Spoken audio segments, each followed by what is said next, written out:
Hey, everybody, and welcome to the UnWrapped, a weekly wrap up. I'm your host, Tasha Pierce, and thank you for joining me at the intersection of pop culture and common sense. And today we're going to be leaning far more into that common sense side of things as we discuss the crisis unfolding in our country, along with the little things that give us a break from it. Also, stick around until the end where I'll share ways that you can be part of the resistance. Now, we want you on the right side of history here. First, let's dive into this weekend's box office.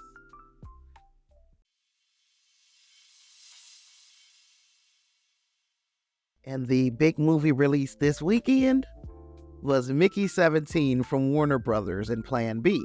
And let's just say it didn't exactly set the box office on fire.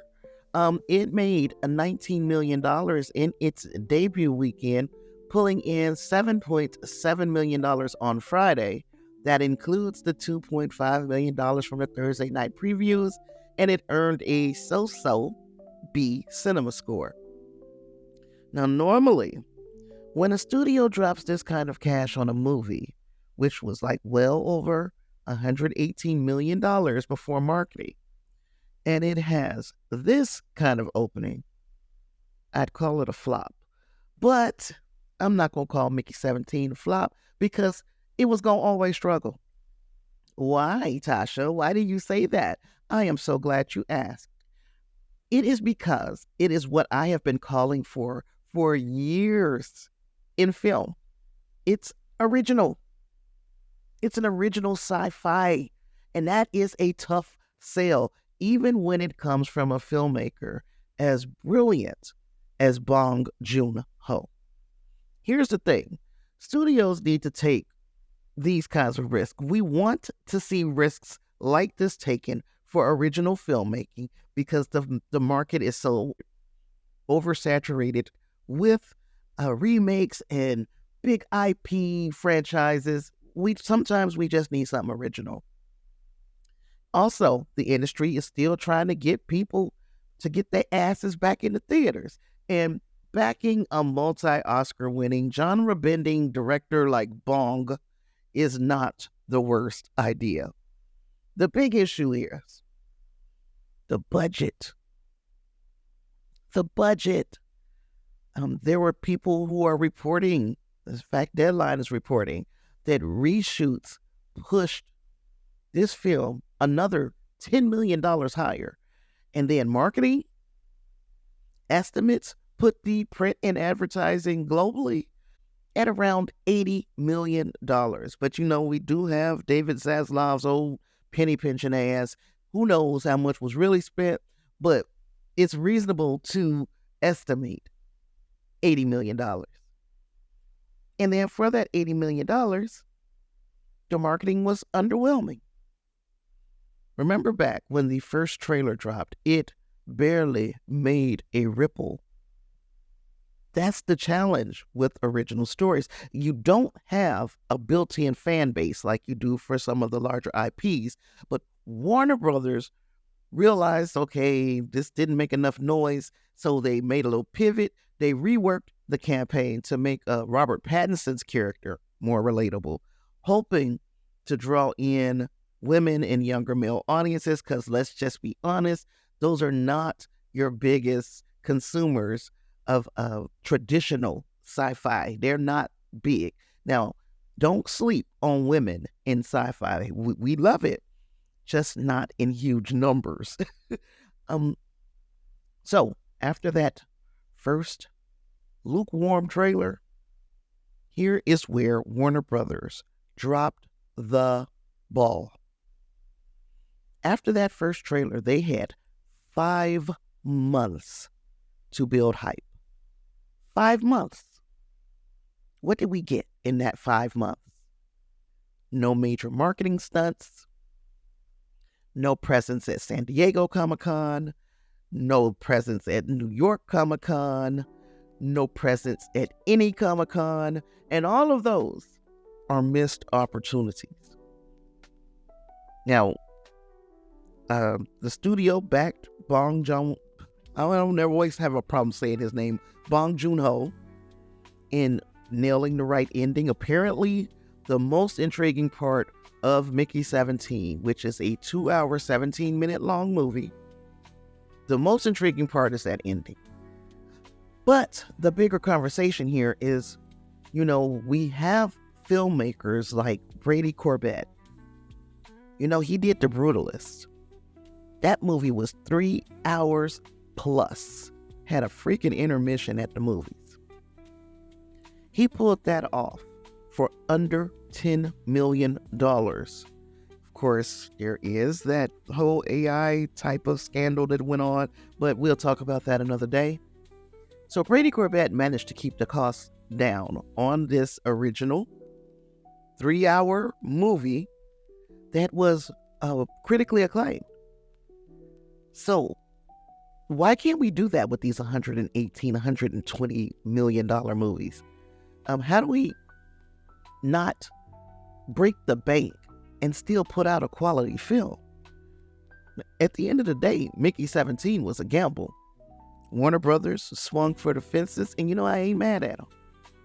But in an industry that's like trying to watch every dollar, and then you are at a studio that is known to be a penny pinching type of studio nowadays, the real lesson might not be about taking the risk. It might be about making them smarter, right? So anyway, we've talked about Mickey 17 so much because it is our top movie of the week.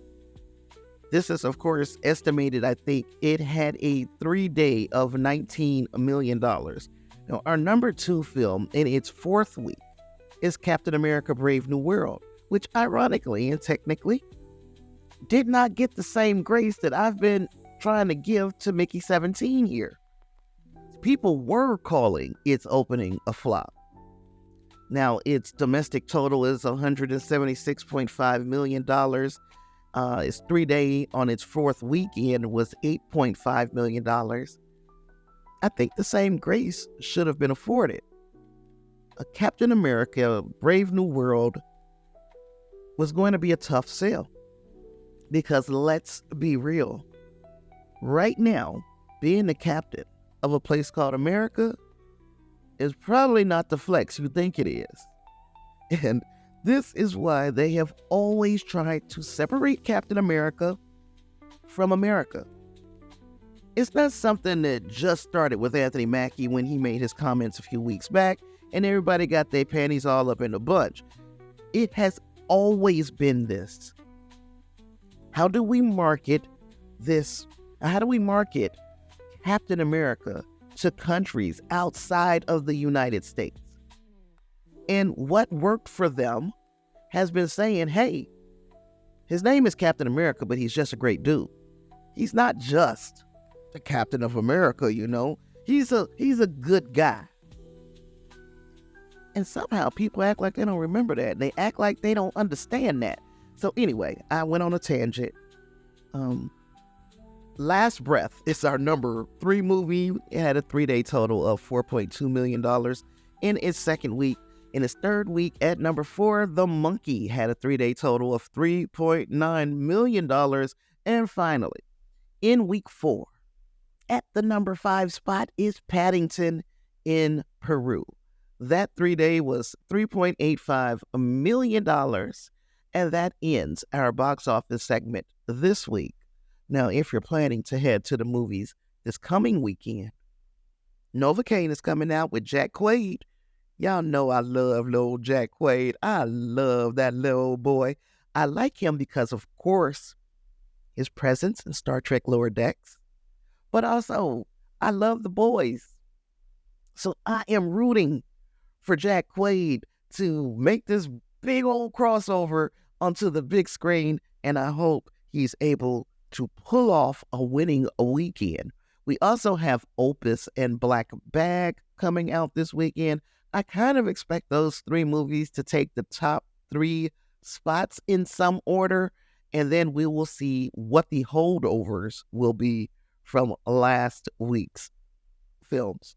And that ends my movie recommendations. We will be moving right on to the next segment.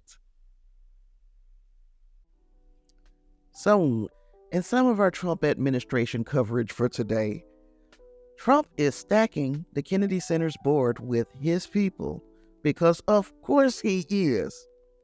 On Friday, he announced that Fox News' Laura Ingraham and Maria Bartiromo are joining the board of the Kennedy Center, officially filling it out with more of his loyalists. He even posted on Truth Social saying they'll restore the center to greatness and they will make the arts great again. Does this dude know any other words than great? Like, great is the only adjective that he has for anything. But anyway, nothing says high culture like Fox News talking heads. What in the world do Laura Ingraham and Maria Bartiromo know about the arts? Probably not much. But that's not why he appointed them. That's not why they're there. No. Laura Ingraham has been one of Trump's loudest defenders. And Maria Bartiromo, now she might be on his shit list a little bit today, but she helped push the lie that the 2020 election was stolen for years and years and years. She might be on the shit list today because she had asked him in an interview, hey, you think we're heading into a recession? And that kind of put him on his heels. Because anybody with any kind of common sense can see that we might not even be headed for a recession. We might be headed for a depression, but I'm not going to put that into the universe. He got stuck on the question, and the question was coming from one of his people, Maria Bartiromo. So anyway, this is not about expertise, him stacking the Kennedy Center's board and him adding Ingraham and Bartiromo. It's not about expertise. It's not about knowledge. It's about loyalty. And let's talk about how he's even pulling this off. See, traditionally, Kennedy Center board members serve 6-year terms, regardless of who is in office. But with Trump, he kicked out Biden appointees. He replaced them with his own people, which is, of course, another break from long-standing norms. So we've been letting him get away with a lot of these little breaks from long-standing norms until we start to see the bigger picture. He's got the board fully stacked in his favor. This board did something unprecedented. They made Trump the chairman of the Kennedy Center. It kicked out the philanthropist, David Rubenstein, because, of course, Trump needs to control everything. If we allow him to continue to exert these little controls, because this might be a small petty thing to some people, but he's already asserting control over the newspapers, over the television media, now of the arts. We're building a baby Hitler here, y'all. We're building a baby Hitler. Anyway, we're going to have to just, at some point, call it what it is, y'all. Don't be afraid to use the word authoritarian. This is giving authoritarian energy in a huge way. And I really don't think enough people are making enough noise about this. This is the same guy who just had a Columbia University student who was speaking out against the horrible loss of life that the Palestinian people are facing in the ongoing conflict with Israel. He just had that young man deported, or at least he attempted to. I think a judge has stopped it for now.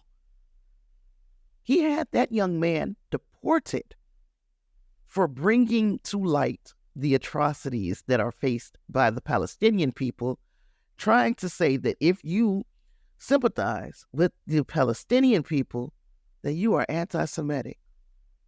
How about I'm pro-life? Ain't that what y'all claim y'all are? But anyway, let me step on back.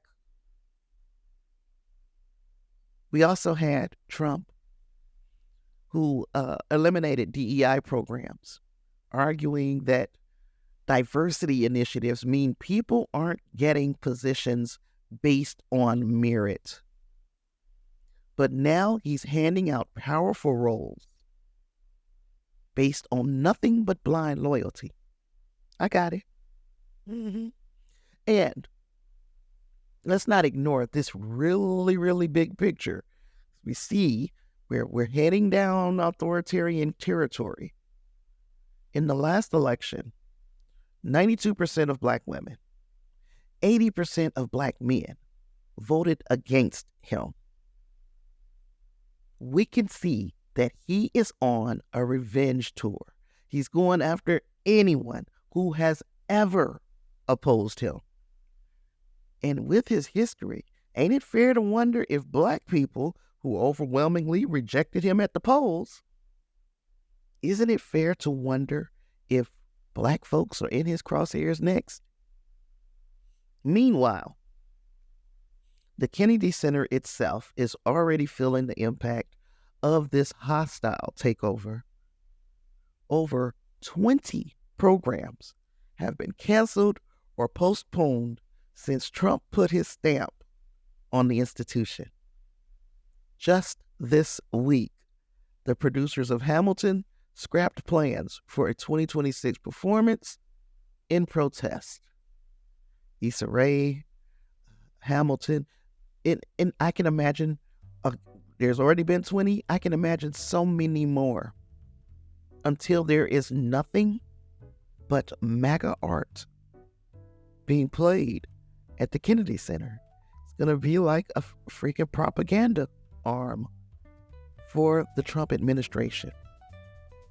So yeah, this is about way more than the art, y'all. This is about a man, a president who did not deserve this second opportunity, who wants his fingerprints on every part of American life. And if you are not playing by his rules, you are out. All right, we're going to move on to the next segment. Amazon MGM Studios is doubling down on theaters, y'all. Courtney Valenti, their head of film, streaming, and theatrical, spoke at South by Southwest and said they're planning to release 12 to 14 movies in theaters next year, with even more, maybe 16, by 2027. And they're not just talking about it, they're actually trying to put some money behind it, building out their own international distribution and marketing team to make this thing happen.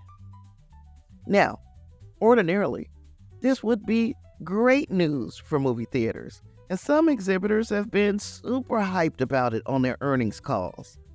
But of course, not everyone is happy. AMC's CEO, Adam Aron, isn't thrilled about the industry's trend toward these short theatrical windows, that the time between when a movie hits the theaters and when it's available to stream, that window is getting super short. So he's like, he wants a longer theatrical window because that's how they make their money. Anyway, all that is well and good if Amazon can get their shit together. Yes, Amazon might need to get its own house in order, because right now we're in the middle of a nationwide boycott from March 7th through 13th because of the deeply unpopular decisions like pulling back on DEI initiatives and Jeff Bezos interfering with the Washington Post journalists.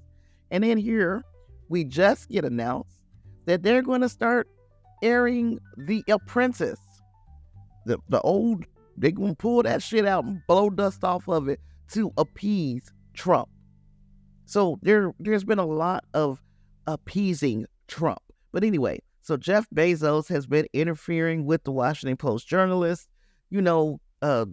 Lifelong journalists have been leaving the Washington Post because Jeff Bezos is kissing the ring. So, I mean, if Amazon don't get its house in order. It would be a shame if they went all in on all these theatrical releases, only for those movies to struggle at the box office because people gonna still be boycotting the company. Yeah, I think we can get people to say, fuck Jeff Bezos movies in the theaters. That kind of backlash, though, won't just hurt Amazon. It's going to hurt the theaters. And I love the theaters. So don't put your eggs in one basket waiting on Amazon to put out 12 to 14 movies per year. Yeah, they got James Bond. And a lot of James Bond fans is going to be like, look, I can't miss this James Bond movie. But we got to realize that we're going to have to deprive ourselves of some of these things. Unless, of course, the higher-ups at Amazon course correct before it gets to be too late.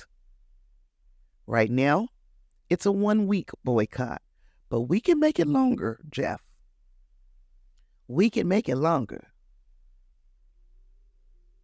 Moving right along, a heartbreaking mystery now has some answers. According to a February 27th autopsy report, legendary actor Gene Hackman passed away due to complications from advanced Alzheimer's disease and severe heart disease. The New Mexico chief medical examiner, Dr. Heather Jarrell, confirmed those findings in a press conference alongside Santa Fe Sheriff Aiden Mendoza and other officials. She said it is reasonable to conclude that Mr. Hackman died on February 18th, noting that the 95-year-old Oscar winner was in very poor health and had apparently gone several days without eating. The official cause of death was listed as hypertensive and atherosclerotic cardiovascular disease, with Alzheimer's as a contributing factor. The autopsy and full-body CT scan showed no signs of trauma, but revealed severe heart disease, multiple past surgical procedures, and evidence of prior heart attacks. Chronic high blood pressure had also significantly impacted his kidneys. As for his wife, Betsy Arakawa, officials believe she died from hantavirus pulmonary syndrome, and I didn't even know what the hell that was. It is a rare disease primarily spread through rodent droppings, according to the CDC. So, a test confirms that Mr. Hackman did not have the virus, but apparently she passed away first, Betsy Arakawa, and as the caregiver for her husband, who was just about 30 years her senior, with him suffering from Alzheimer's, there would have been nobody to remind him to eat, to take his medications. And I just think that it's such a horrible way to go. But at least we have answers. It's a tragic end for this Hollywood icon. And it is compounded even further by the loss of his longtime partner to such an unexpected illness. Also last week, we lost another legend, Dwayne Wiggins, one of the founding members of Tony, passed away last Friday at his home in Oakland after a private battle with bladder cancer. He was 64 years old. His family shared the heartbreaking news via Instagram, saying that he fought courageously while staying dedicated to his family, his music, and his community. Now, if you know R&B, you know Tony. Mr. Wiggins, along with his brother Raphael Sadiq and his cousin Timothy Christian, helped define the sound of the late 80s, early 90s. They blended R&B, soul, funk, and gospel all into this beautiful mixture that gave us classics like It Feels Good. That was my jam, y'all. Hey, If I Had No Loot, and of course, everybody's anniversary song, Do You Know What Today Is? It's our anniversary. Those songs still hit just as hard today as they did back then, or at least to my old ass, especially if you of a certain age. Their first big track, Little Walter, hey, Little Walter, had Sinbad in the video. Y'all remember that? It topped the R&B charts, and from there they racked up a dozen top 10 hits. I'm pretty sure It Never Rains in Southern California. See you when you get there. That was my jam too. Anyway, 5 of their dozen top 10 hits went all the way to number 1. And Wiggins was a big part of that. He wasn't just a guitarist. He was a visionary who helped shape a sound that influenced generations. His passing is a huge loss, but his music and his impact, that is forever. Rest in power, Dwayne Wiggins.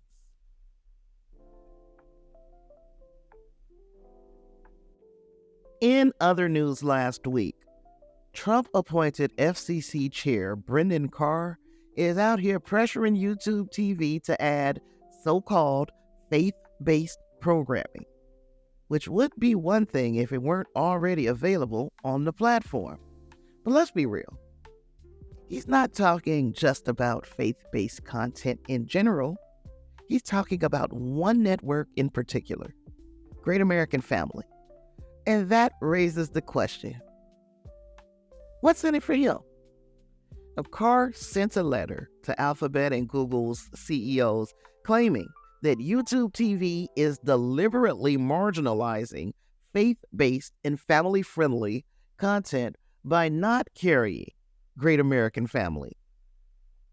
Of course, he conveniently ignored the fact that YouTube TV does offer other religious programming and that Great American Family already has a presence on YouTube through its Pure Flix and Great American Family channels. So YouTube users can also subscribe to platforms like Max and Paramount Plus without a YouTube TV subscription. So if you really and truly want Great American Family Network, you can have it. But anywho, the real play here is not about fairness. It's not about faith-based access. No. It's about pushing a specific agenda. Carr has been on a long crusade against tech companies, accusing them of discriminating against conservative voices and pushing for changes to Section 230. Now, that is the law that protects platforms like YouTube TV from being sued over third-party content. So now Mr. Carr is trying to lump Great American Family situation into that broader fight. Meanwhile, YouTube TV is not taking it laying down. They said, hey, they make business decisions based on user demand, operational costs, and financial terms, which is how every freaking streaming service operates. So why does this one network deserve special treatment? Let's call it for what it is. It's political pressure disguised as concern for faith-based content. If people really wanted Great American Family that bad, they'd already be watching it through one of the many platforms where it's already available. This would just be another arm of the propaganda machine. Now, y'all think I'm being conspiratorial here. Religion, the arts, the news media, the printed media, all of these things are being attacked by Trump. Why? Because pretty soon you'll be out of options. The only thing that we will have will be independent voices and propaganda. You will not have anything mainstream anymore. And while some people are already like, well, I don't trust mainstream this or that anyway, yeah, but at least it's available for those people who do trust it. And it does go to the First Amendment, which is the freedom of speech and a freedom of a free press. Now, Great American Family probably doesn't fall under free press, but it is definitely a freedom of speech issue. And if people want Great American Family, they don't have to get it from YouTube TV. You've already seen two places that it's offered, Paramount Plus and Max.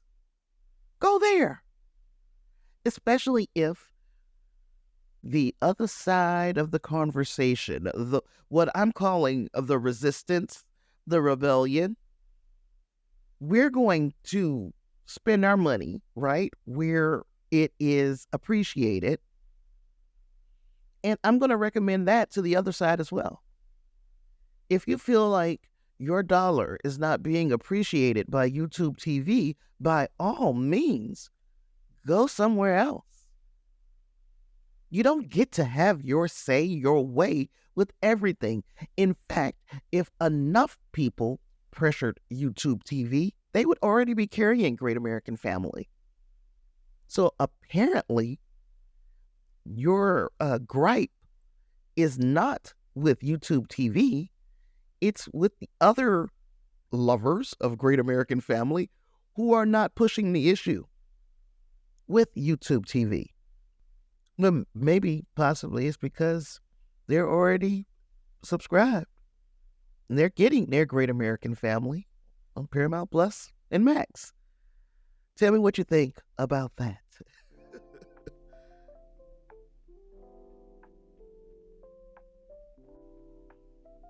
Next up is Doge. Remember when Doge was just a shitty meme coin? No, we're going to talk about the other Doge. And depending on who you ask, Elon Musk is both running Doge and not running Doge, depending on what's legally convenient at the time. That's a real commitment you have to make to keeping things very murky for anybody from the outside looking in. But anywho, you're looking for a so-called expert and a fan of Doge, even though he's not a part of it. Kash Patel, who is the FBI director under Trump. Now, Kash Patel wrote a book. He wrote a book about the dangers of the deep state. The name of the book is Government Gangsters. Yes, that's the actual title. In fact, it's like ironic. It's like tongue-in-cheek because he wrote a book called Government Gangsters, and now he's a government gangster. Look at there. In the book, Kash Patel warns that the deep state, thriving in secrecy, using arcane bureaucracy, opaque legal minutia, hidden levers of power, and insider political gamesmanship to stay in control. Does that sound familiar? Because that's exactly what the hell Doge is doing. They're twisting bureaucratic loopholes to fire people left, right, and center. They are drawing legal lines so obscure, even the courts had to step in and call them out, and they still are trying to work around the freaking courts. They've used a hiring exemption meant for disabled workers to quietly plant SpaceX employees inside the FAA before anyone realized what was happening. And somehow, Kash Patel, Mr. Deep State expert himself, doesn't seem to recognize the problem when it's staring him in the face. Maybe he does, and he just don't care. Now, this was from reporting from Wired. And if you are not subscribed to Wired, I am going to highly suggest that you do. Because, yeah, they used to give us a whole lot of tech news, but now their political news has been top notch. They are covering this administration. And when I say covering, they are smothering this administration. And I love it. I love it. Anywho, some perspective. The term deep state isn't just some talk radio conspiracy theory. It comes from 1970s Turkey, where unelected officials hijacked political structures from the inside. Now, back then, it was military elite pulling the strings. Today, it's not generals in the shadows. It's Silicon Valley power players, bureaucratic knife fighters. The beautiful thing is, even though it hasn't gotten through to everyone, people are slowly but surely catching on. Protests erupting at Tesla dealerships. In fact, before I move on, Elon Musk, he's like one of the architects behind all of this freaking chaos. And he is having such a terrible last couple of weeks. I really shouldn't relish in anybody suffering.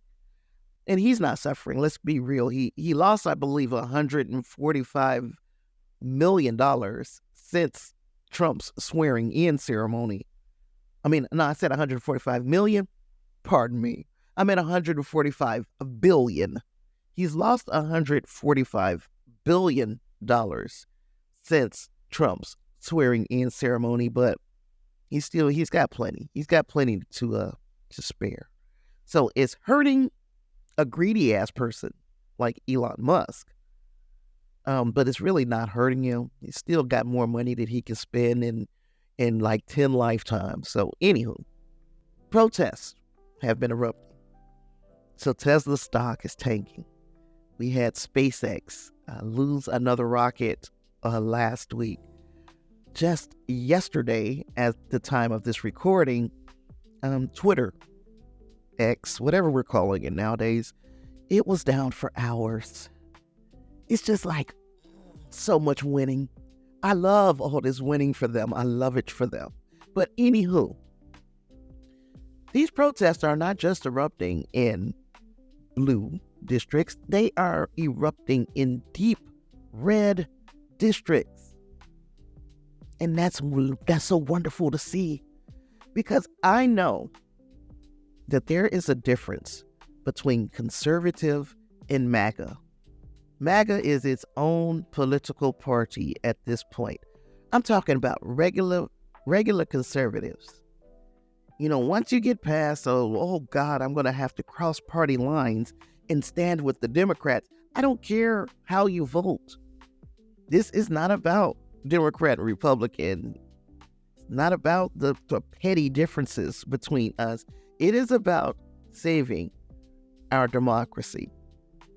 And I'm loving seeing our conservative brothers and sisters coming over and saying, yep, we see this too. And it is not anything that we want anything to do with. It's gotten so bad that GOP reps have been told to stop holding in-person town halls. Now, there would be an opportunity for any normal conservative, but the state representatives and the senators, they are so fucking scared. They have no backbone. But this would be the perfect opportunity for regular conservatives, independents, Democrats to go to those districts where those representatives are hiding out. Go to those districts and talk to those constituents.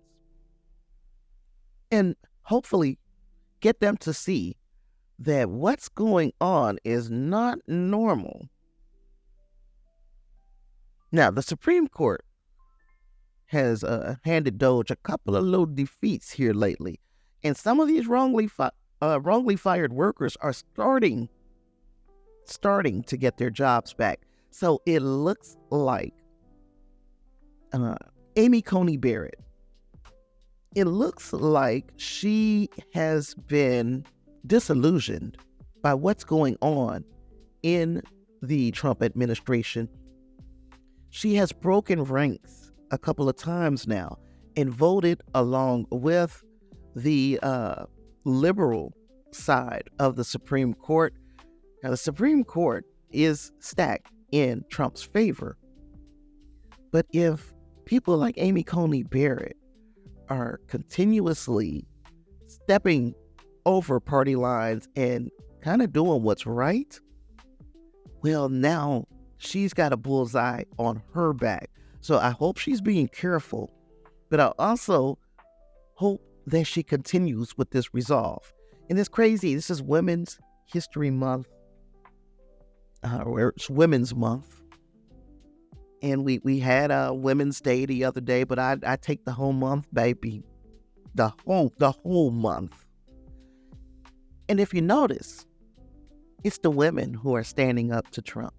The men, a lot of them are little weasels, kissing the ring.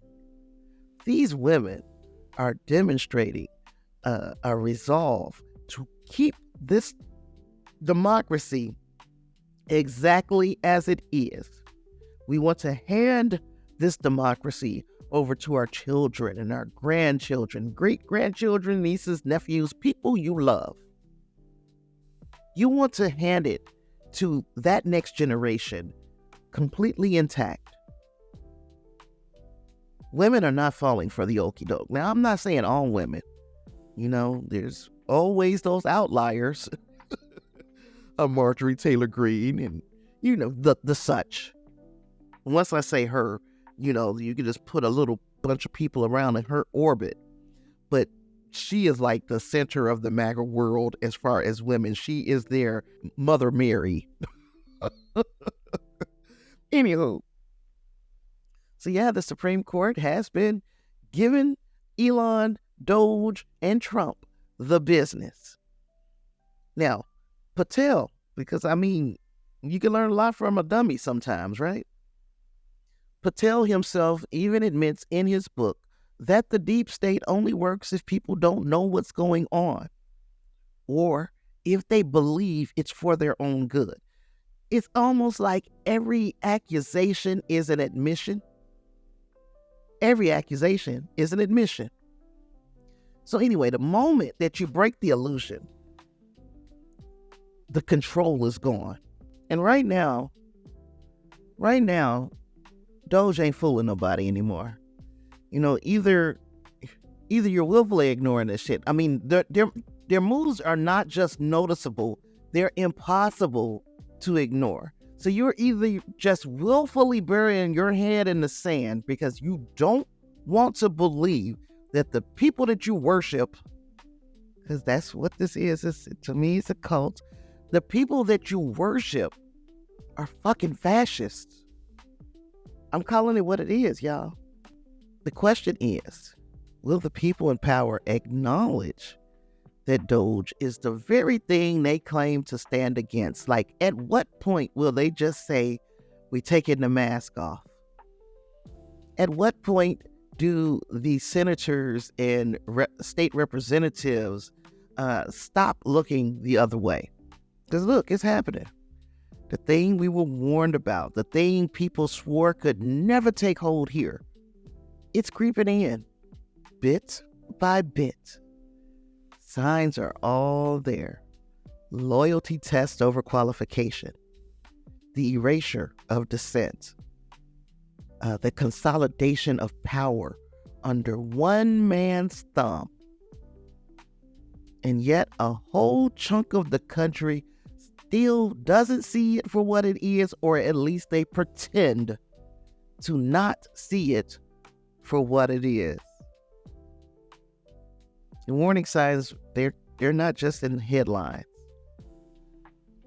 They're in our entertainment, our institutions, and the way the powerful maneuver to keep us distracted and to keep us divided.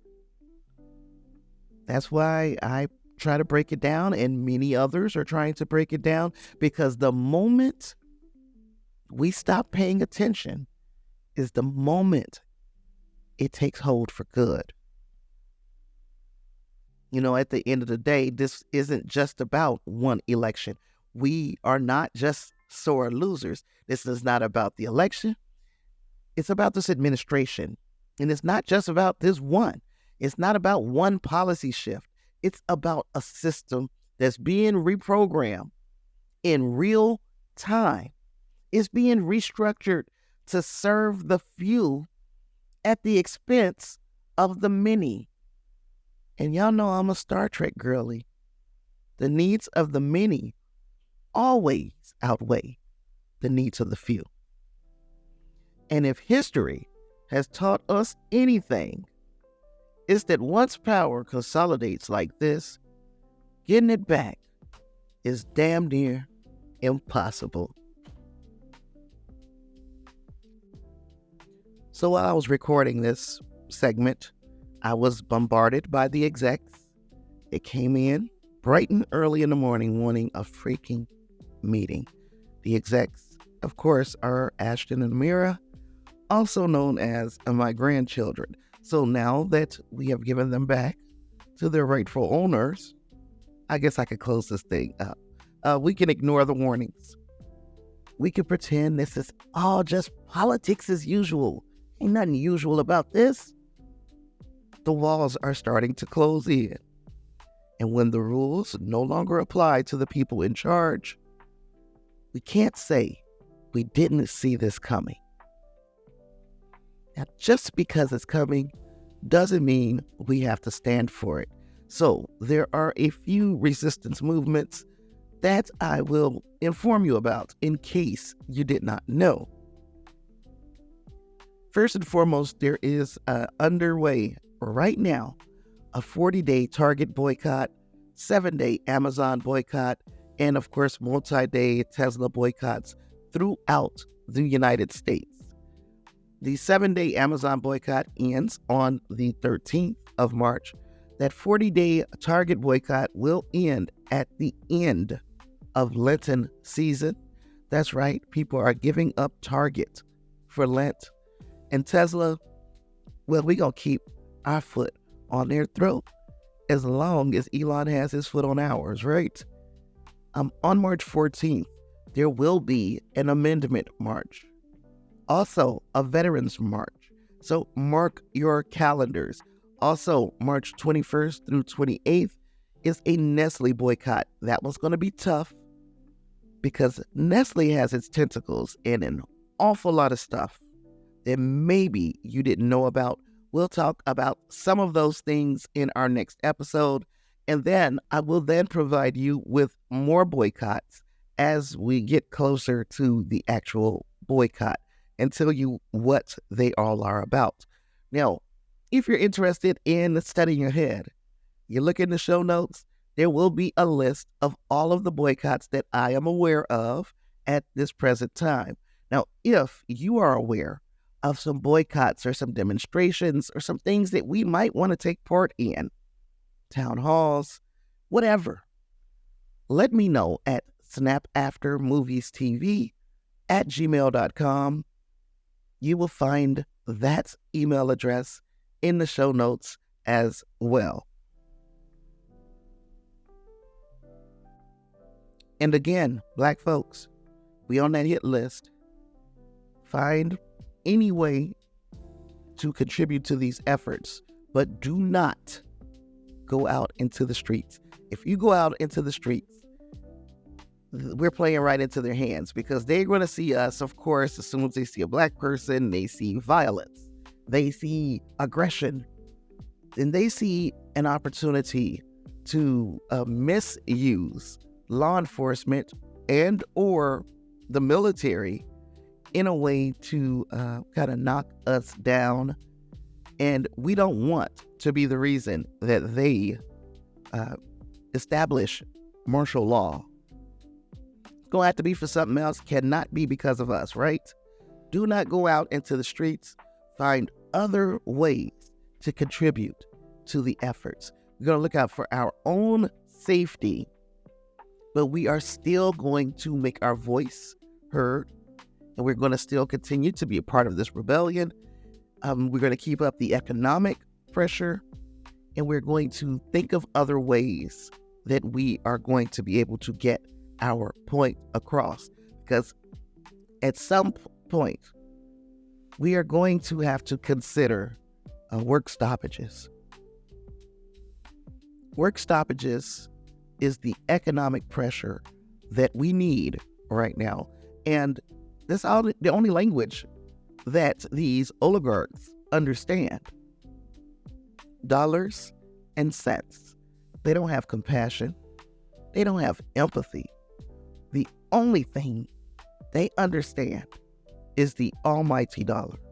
So we're going to have to do what we have to do to make them feel it. All right? So with all that being said, I appreciate each and every one of you for hanging out with me today on this week's UnWrapped Weekly Wrap-Up. And now we've wrapped it up. It's a wrap. And we're going to see you right back here next week, where pop culture meets common sense and a whole lot of politics is looking like, right? And we're going to do this without spilling a whole bunch of tea. You know I don't like tea. You guys deserve so much more than just tea. I've been Tasha Pierce. I'll see you later. Peace.